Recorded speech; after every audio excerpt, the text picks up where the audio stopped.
राधे राधे। मुझे अक्सर लोग पूछते हैं कि क्या वाकई में श्री कृष्ण ने ये कहा था, और कहा था तो कब और कहाँ उन्होंने ये बात कही थी। तो आज मैं आपको ये बात एक अलग तरीके से समझाता हूँ। कल्पना कीजिए, अगर महाभारत के युद्ध के बीच अर्जुन ने श्री कृष्ण से ये पूछा होता कि माधव, जब दो लोग एक दूसरे से प्रेम करते हैं तो फिर उनके बीच मतभेद यानी आर्ग्यूमेंट क्यों होता है। तो अकॉर्डिंग टू श्रीमद् भगवद गीता, श्री कृष्ण का जवाब कुछ इस प्रकार होता। मतभेद जीवन का स्वाभाविक हिस्सा है, लेकिन यह महत्वपूर्ण है कि हम उसे कैसे संभालते हैं। अब इसे समझने के लिए मैं आपको श्रीमद् भगवद गीता के कुछ श्लोक और उनके एग्जाम्पल देता हूँ। नंबर 1, ईगो हटाओ, सॉल्यूशन पर ध्यान दो। श्रीमद् भगवद गीता 2.47।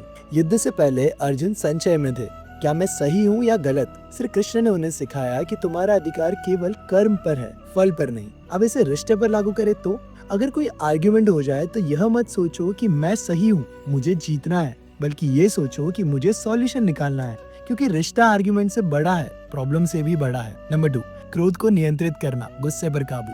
श्रीमद् भगवद गीता 16.21। क्रोध विनाश की ओर ले जाता है। महाभारत में दुर्योधन का अहंकार और क्रोध ही उसके पतन का कारण बना था। श्री कृष्ण ने चेतावनी दी थी, काम, क्रोध और लोभ ये 3 नरक के द्वार है। अगर किसी रिश्ते में बहस के दौरान क्रोध आ जाए, गुस्सा आ जाए, तो एक बार के लिए रुक जाओ, गहरी सांस लो और बाद में शांति से बात करो। गुस्से में कहे गए शब्द कभी कभी जीवन भर दर्द देते हैं, तकलीफ देते हैं। नंबर 3, अपने पार्टनर को अपना कॉम्पिटिटर मत समझो, अपना पार्टनर ही समझो। श्रीमद् भगवद गीता 5.18। समान दृष्टि रखना। युद्ध में अर्जुन को सभी को शत्रु की तरह देखने की आदत हो गई थी, लेकिन श्री कृष्ण ने उन्हें सिखाया, ज्ञानी व्यक्ति सभी को समान दृष्टि से देखता है। इसी तरह रिश्ते में भी अपने पार्टनर को कंपटीशन मत समझो। वे तुम्हारे दुश्मन नहीं है, वे बस तुम्हारी ही तरह सोच रहे हैं, लेकिन अलग दृष्टिकोण से। नंबर 4, करुणा और मधुरता से बात करो। श्रीमद् भगवद गीता 17.15। वाणी की तपस्या। श्री कृष्ण कहते हैं, वाणी की तपस्या यह है कि शब्द सत्य, प्रिय और हितकारी हो।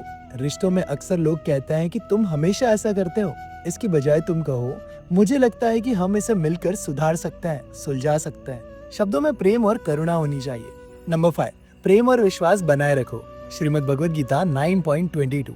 श्रद्धा से समर्पण करने वालों की रक्षा होती है। अर्जुन ने श्री कृष्ण पर पूर्ण विश्वास रखा था और इसी विश्वास ने उन्हें जीत भी दिलाई। श्री कृष्ण कहते हैं कि जो मुझ पर श्रद्धा से समर्पित होते हैं, मैं उनकी रक्षा करता हूँ। रिश्तों में भी विश्वास सबसे बड़ा स्तंभ होता है। हर आर्ग्यूमेंट का यह मतलब नहीं है कि रिश्ता खत्म हो रहा है, बल्कि यह एक अवसर है समझ को और भी गहरा करने का। सो summary of the video, Shri Krishna ने अर्जुन को युद्ध में जीतना सिखाया, लेकिन उनकी सीख रिश्तों में भी उतनी ही इम्पोर्टेंट है। ईगो छोड़ो, सॉल्यूशन पर ध्यान दो, क्रोध से बचो, शांति से बात करो, साथी को कंपटीशन मत समझो, प्रेम और विश्वास बनाए रखो। रिश्तों में जीतने से ज्यादा उनको निभाना महत्वपूर्ण है। अब आप मुझे एक बात बताइए, क्या कभी आपके रिश्ते में ऐसे आर्ग्यूमेंट्स हुए हैं? क्या श्री कृष्ण और श्रीमद् भगवद गीता की यह सारी सीख आपके लिए काम की है? नीचे कमेंट सेक्शन में बताइए, मैं जरूर जवाब दूंगा। जय श्री कृष्णा।